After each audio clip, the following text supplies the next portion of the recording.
जी हाँ नाज़रीन, drama serial गुलाम बादशाह सुंदरी की नेक्स्ट आने वाली एपिसोड में आप देखेंगे कि इधर कहता है बादशाह सुंदरी तो किसी कीमत पे भी गुलाम को वापस नहीं मिलेगी, जिस पर उसका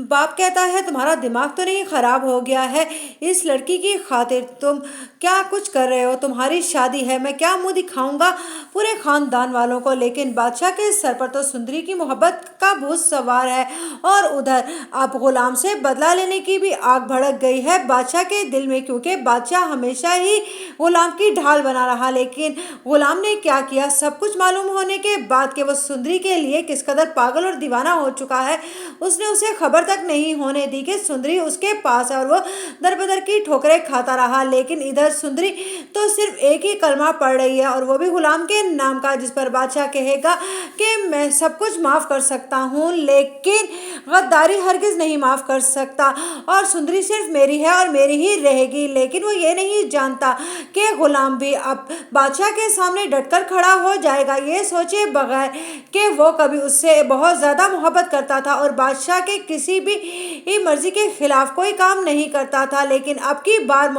बात उसकी इज्जत और मोहब्बत की है। उधर आप देखेंगे कि कब कहती है बादशाह से उसकी फूफो के तुम बिल्कुल ठीक नहीं कर रहे हैं, तुमने तो कहा था कि तुम अपनी फूफो के लिए सब कुछ कर सकते हो, जिस पर वो कहेगा क्या आप भी पहले से जानती थी कि जिससे मैं मोहब्बत करता हूँ वो आप ही की बेटी सुंदरी है, जिस पर वो कहती है मैंने तो सुंदरी की शक्ल तक नहीं देखी थी, वो तो तुम्हारे बाबा ने मुझे अभी बताया था कि सुंदरी मेरी बेटी है और मैं अगर जानती तो मैं कभी भी उसे गुलाम से मोहब्बत करने की इजाज़त ना देती, मैं उससे खुद बात करूंगी। लेकिन सुंदरी तो किसी की भी नहीं सुनने वाली, ना ही आपकी माँ की। उधर साहब जान अपने भाई से कहती है मैं बहुत शर्मिंदा होकर रह गई हूँ, तुम्हारी बेटी का रिश्ता मांगने के बाद मेरा बेटा तुम्हारे घर बारात नहीं ला सकता।